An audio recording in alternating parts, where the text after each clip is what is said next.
ऐसे दिखाते हैं जहां महिला के साथ हुई गैंगरेप की वारदात में न्यूज 18 की खबर का बड़ा असर हुआ है। चकिया थाना अध्यक्ष निलंबित कर दिए गए।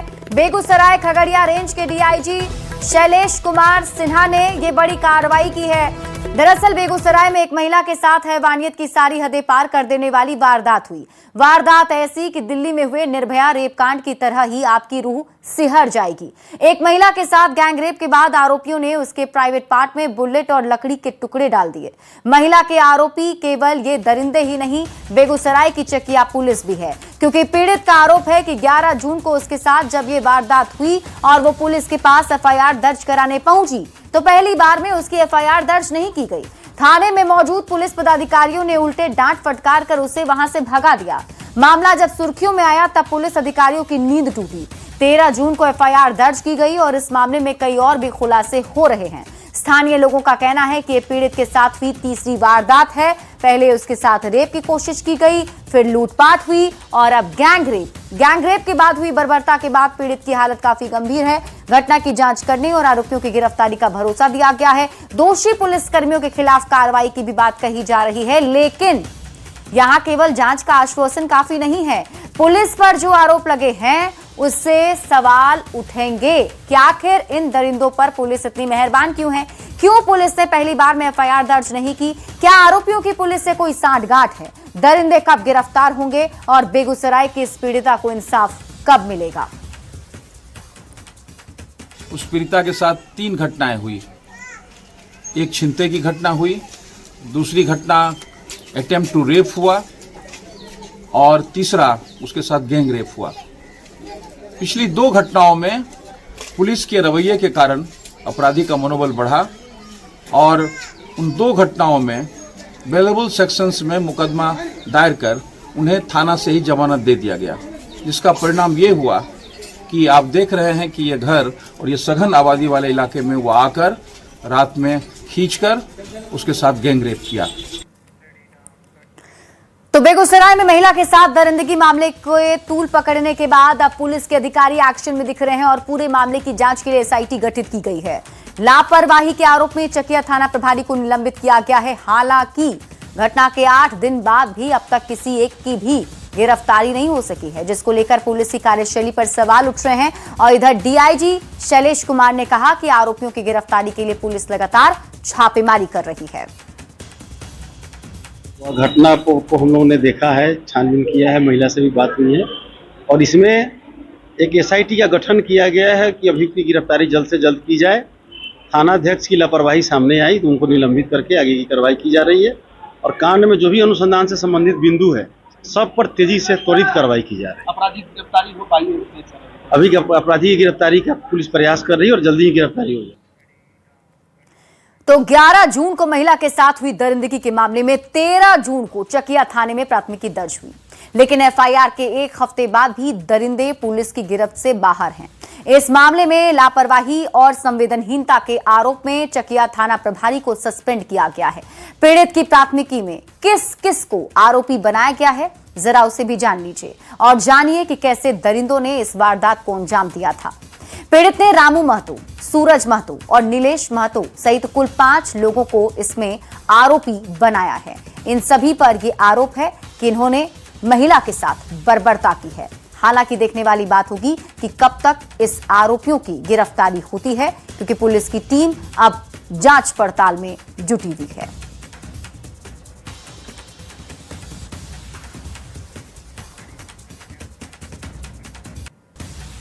पटना में टेंडर घोटाला मामले में एसवीयू ने बड़ी कार्रवाई की है। एसवीयू की 3 टीमों ने एक साथ 2 आईएएस अधिकारियों योगेश कुमार सागर और अभिलाषा शर्मा समेत रिशु श्री के करीबी बताए जा रहे पवन कुमार के ठिकानों पर छापेमारी की है। हालांकि कार्रवाई से पहले तीनों के फरार होने की जानकारी भी सामने आई।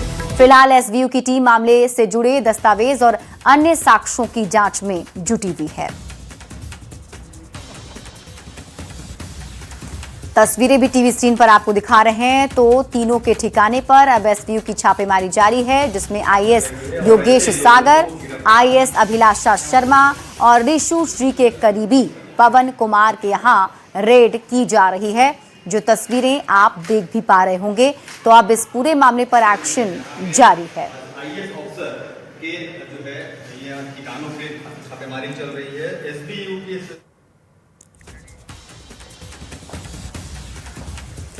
तो टेंडर घोटाला मामले में सरकारी बाबुओं पर लगातार शिकंजा कसता जा रहा है और इसी कड़ी में एसबीयू ने पटना में श्री कृष्ण विहार कॉलोनी स्थित शांति कुंज आवासीय परिसर में भी दबिश दी है। ये आवास एक निजी कंपनी के निदेशक आरोपी पवन कुमार का है।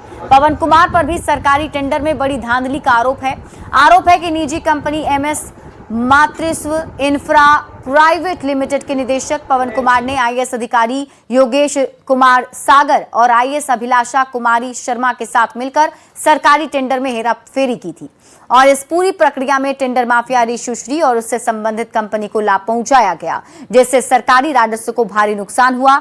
निगरानी के विशेष कोर्ट से जारी तलाशी वारंट के आधार पर एसबीयू की टीम ने यह छापेमारी की है।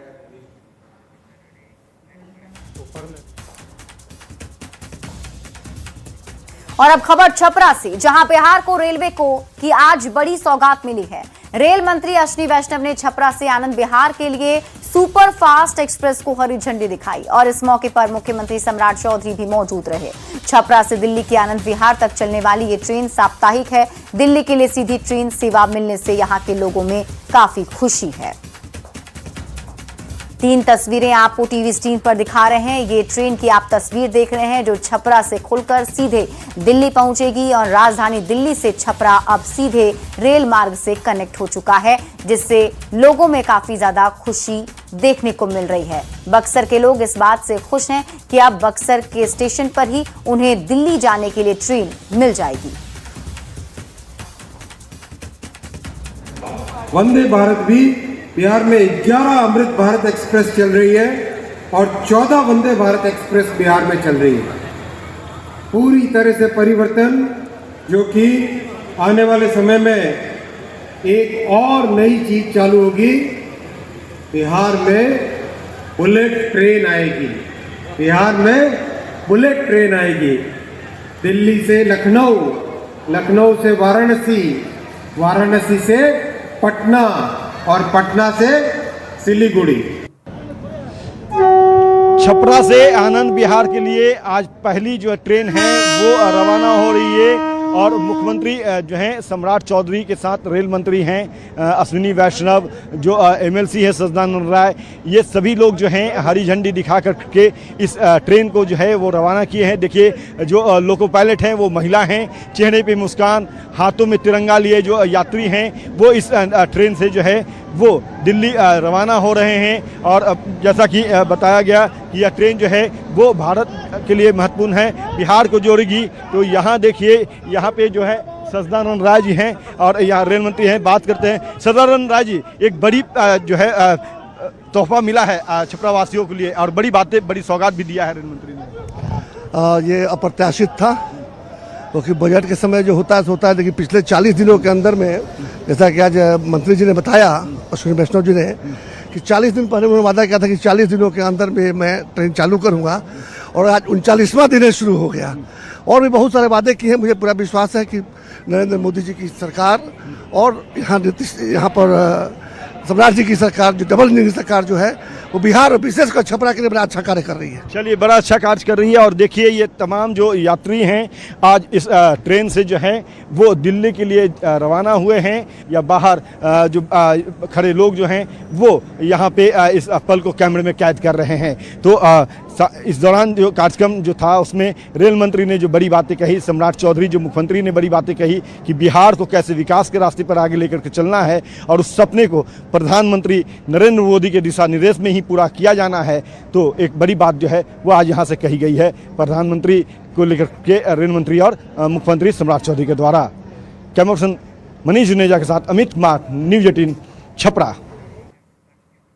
एआईएमआईएम के विधायक अख्तरुल इमान ने इंडिया गठबंधन पर जमकर हमला बोला है। अख्तरुल इमान ने कहा, इंडिया गठबंधन का आज जो खश्त है उसके लिए 2 नेता जिम्मेदार हैं, एक ममता बनर्जी और दूसरा तेजस्वी यादव। नीतीश कुमार ने एकजुटता की कोशिश की लेकिन इन लोगों ने उसे पूरा होने नहीं दिया। आज अगर इंडिया गठबंधन के लोगों ने ईमानदारी के साथ काम किया होता, अगर 2002 के गुजरात के खून का इंसाफ किया होता तो बीजेपी की हुकूमत नहीं बनती। राहुल जी ने भी कहा है कि हमारे यहाँ भी आरएसएस के लोग छुपे हुए हैं। इन्होंने ही बर्बाद किया है। और आज देख लीजिए कि इंडिया गठबंधन के लोग कितने संजीदा हैं।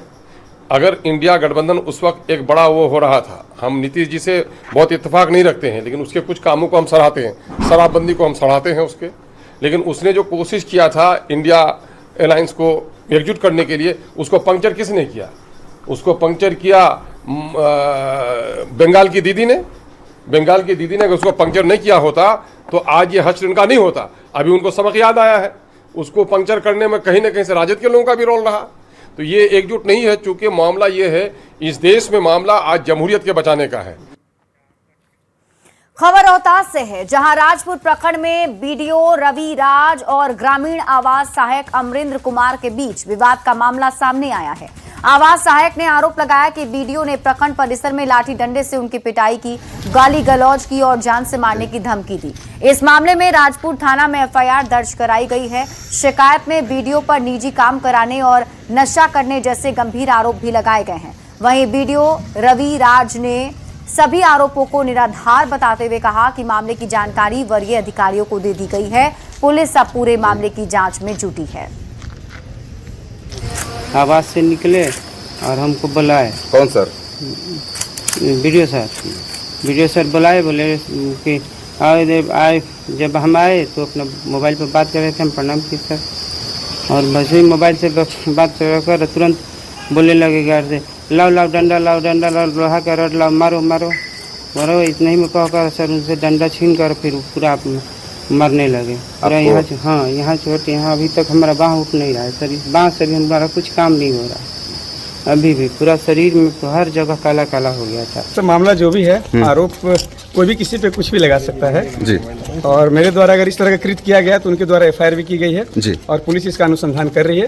बेहतर होगा कि आप इस जो भी कानूनी कार्रवाई है उस पर आप प्रोसेस को देखा जाए।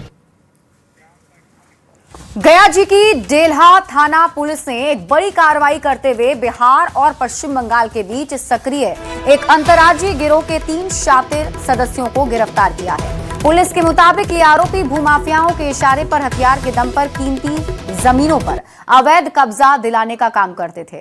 गिरफ्तार किए गए बदमाशों की पहचान चांद बादशाह, एजाज मलिक और फारूक के रूप में हुई है। पुलिस ने इनके पास से एक लोडेड और अवैध पिस्टल, 6 जिंदा कारतूस और वारदात में इस्तेमाल होने वाली एक महिंद्रा कार बरामद की है। 5 से 10 मिनट में रेस्क्यू करके पकड़ा गया। पकड़ने के दौरान एक एसयूवी 7X नया जो आया है उसमें ये 3 व्यक्ति बैठे थे। पुलिस को देखते घबराने लगे। इन लोगों के द्वारा जब उसको उतारा गया तो उसमें एक चांद मियां जो गया जिला का ही है, पहले जो आपराधिक इतिहास रहा है गया जिला में, सिविल लाइन में केस चला है, उसके कमर से पिस्टल और उससे 5 राउंड गोली भी बरामद हुआ और 2 और हैं, 5 या 6 राउंड भी गोली बरामद हुआ है। मधेपुरा से आपको बड़ी खबर बताते हैं। जुगाड़ गाड़ी पलटने से बड़ा हादसा हो गया। बेकाबू होकर सड़क किनारे जुगाड़ गाड़ी पलट गई। हादसे में 12 लोग घायल हैं, 5 की हालत गंभीर है। बांस लदे तांगे को बचाने के दौरान हादसा हो गया। घायल सभी लोग राजस्थान के रहने वाले बताए गए। स्थानीय लोगों ने घायलों को अस्पताल पहुंचाया। गंभीर घायलों को रेफरल अस्पताल भेजा गया। उदा किशनगंज मुख्य मार्ग पर यह हादसा हुआ है। घटना की जांच में पुलिस की टीम जुटी हुई है और तस्वीरें भी आप हादसे की देख रहे हैं। जैसे कि हम लोग चल रहे थे गाड़ी लेकर के और बीच में से तांगे वाले जो हैं उन्होंने बांस लेकर के एकदम से आगे आ गया। तो थोड़ा सा मैं टर्निंग किया था, उसके बाद में थोड़ा आगे जाकर के हमारी गाड़ी पलटी हो गई। उसके बाद में वो तांगा वाला को देखा तो उसका पता ही नहीं। कहाँ से आ रहे थे? हम लोग यहाँ से आ रहे थे, अपने आलमनगर है ना, रहने वाले राजस्थान, आलमनगर से आ रहे थे। गाड़ी वाला निकला था हमारे आगे से, तो बांस लेकर जा रहा था तांगा वाला, वो हमारे गाड़ी का आगे कर दिया। तो फिर हम गाड़ी ऐसे मोड़े और ऐसे मोड़ के फिर उधर के उधर गाड़ी चले गए। हमारा ऐसे कैसे पलटी खा गए, लेकिन उसको हम बचा दिए। जमुई के सिकंदरा थाना क्षेत्र के रवै गांव में एक बुजुर्ग महिला के साथ डायन बताकर मारपीट करने का मामला सामने आया है। बताया जा रहा है कि 21 साल के युवक की मौत के बाद गांव में अफवाह फैली कि महिला के जादू टोने के कारण उसकी जान गई है और इसके बाद कुछ लोगों ने महिला को पकड़कर उसके साथ मारपीट की, जिससे वो घायल हो गई हैं। सूचना मिलने पर पुलिस मौके पर पहुंची और महिला को इलाज के लिए अस्पताल में भर्ती कराया है। ओझागुनी दिखाए किए, उसके बाद यही जहाँ पे देखते तो यही पकड़ाता है। आई के बात नहीं है, 102 बार गांव में जो हुआ हादसा 102 बार हुआ सर जी, यही आता है। क्या क्या बोला जाता है? ये यहाँ पे शांत रहो ना,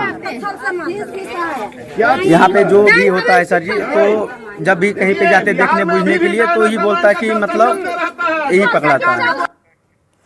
खबर आपको मुजफ्फरपुर से दिखाते हैं, जहां पत्नी के लापता होने और संदिग्ध परिस्थितियों को लेकर सोशल मीडिया पर जारी एक वीडियो के बाद पुलिस हरकत में आ गई है। युवक ने आरोप लगाया है कि उसकी पत्नी की हत्या कर दी गई है और मामले में कार्रवाई की मांग की है।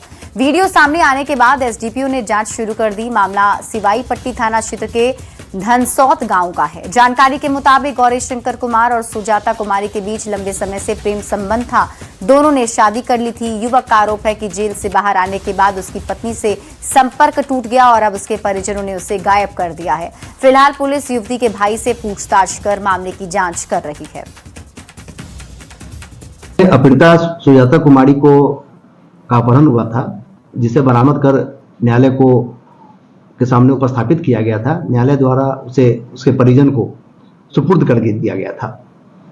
अब ये वीडियो एक वायरल हो रहा है कि जो लड़का है गौरीशंकर कुमार, उसके द्वारा यह आरोप लगाया जा रहा है कि उसकी पत्नी, जिससे उसने शादी कर लिया था, कि उसकी हत्या कर दी गई है।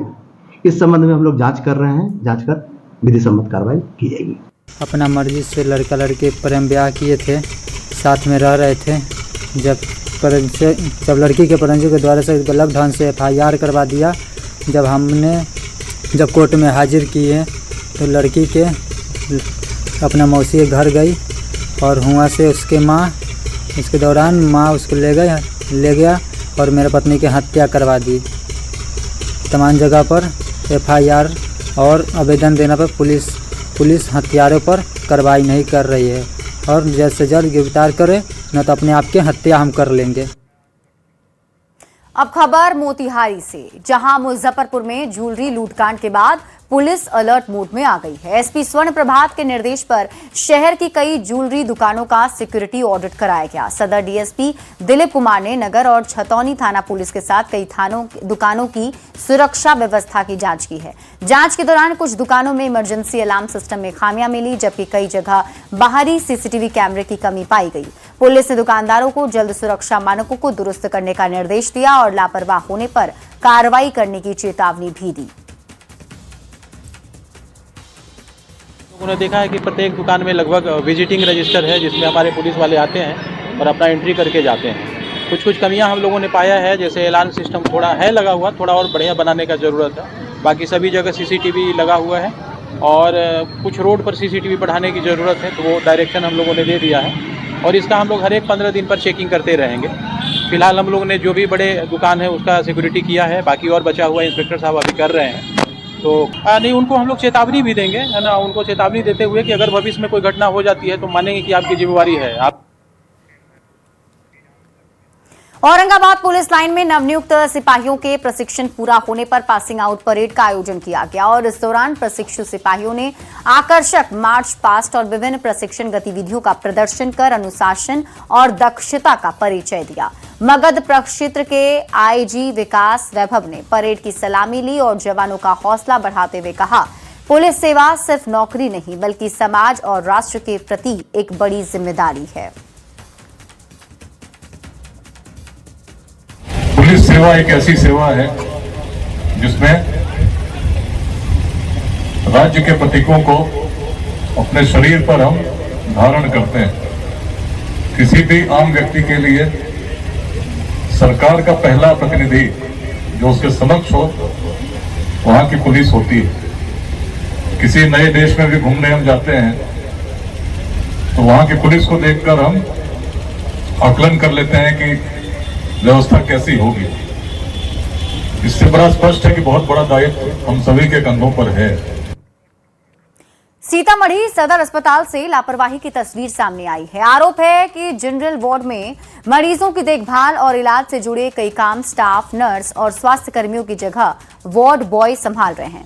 मरीज और उनके परिजनों का कहना है कि दवा देने से लेकर जांच कराने तक के काम में वार्ड बॉय ज्यादा सक्रिय नजर आते हैं, जबकि जिम्मेदार कर्मचारी अपनी सीटों पर बैठे रहते हैं।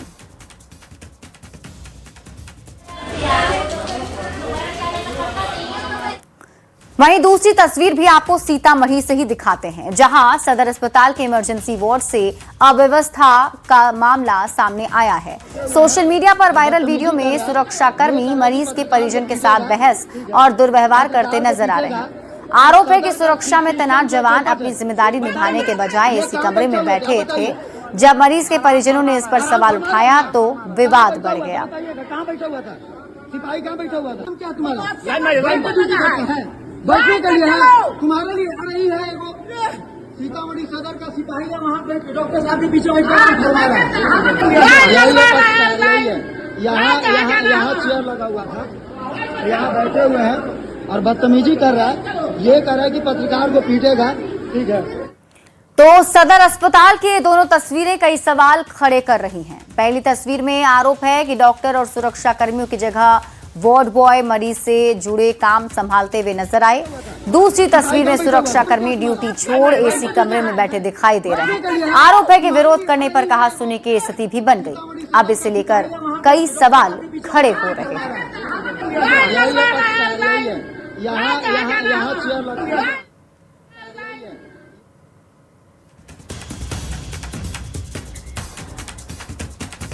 कई सारे सवाल हैं जो उठ रहे हैं और न्यूज 18 ये सवाल पूछता है। सबसे बड़ा सवाल, सदर अस्पताल में इलाज का जिम्मा आखिर किसके भरोसे है?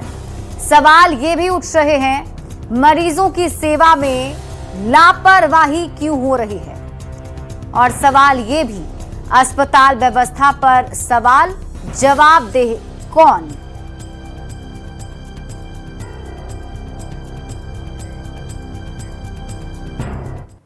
पटना में मेट्रो स्टेशन और ट्रैक निर्माण कार्य को लेकर ट्रैफिक व्यवस्था में बड़ा बदलाव किया गया है। 22 जून से आयकर चौराहे से गोल्फ क्लब के बीच नेहरू पथ की एक लेन बंद रहेगी। इनकम टैक्स से पटेल भवन की ओर जाने वाली लेन को पूरी तरह बंद किया जाएगा। नई ट्रैफिक व्यवस्था को लागू करने से पहले 20 जून को सुबह 11 बजे ट्रायल किया जाएगा ताकि यातायात व्यवस्था का आकलन किया जा सके।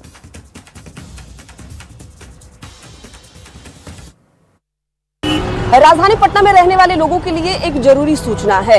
22 जून यानी सोमवार से बेली रोड, जिसे नेहरू पथ के नाम से जाना जाता है, इनकम टैक्स से लेकर गोल्फ क्लब तक ये जो एक लेन है वो पूरी तरीके से बंद कर दिया जाएगा, क्योंकि यहाँ पर जो मेट्रो का कार्य है वो तेज गति से किया जा रहा है और मेट्रो के निर्माण कार्य के कारण जो जाम की समस्या है वो उत्पन्न हो गई है। अभी आप यहाँ देख सकते हैं कि विश्वेश्वरैया भवन के पास सड़क के दोनों तरफ जो बैरिकेडिंग है वो की गई है, जिससे सुबह और शाम दोनों वक्त जो जाम की समस्या है उससे यहाँ के लोगों को जूझना पड़ रहा है।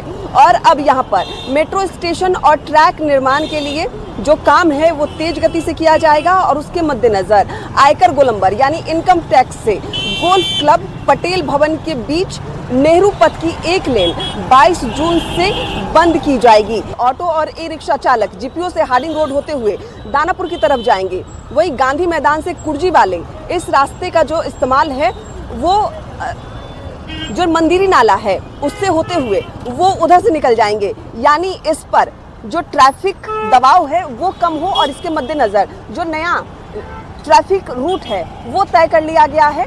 2 दिन पहले ट्रायल किया जाएगा और 22 जून से पूर्णतः जो ये सड़क है इसका एक लेन बंद कर दिया जाएगा ताकि मेट्रो का निर्माण कार्य और तेजी से किया जा सके। विनीता मिश्रा, न्यूज़ 18।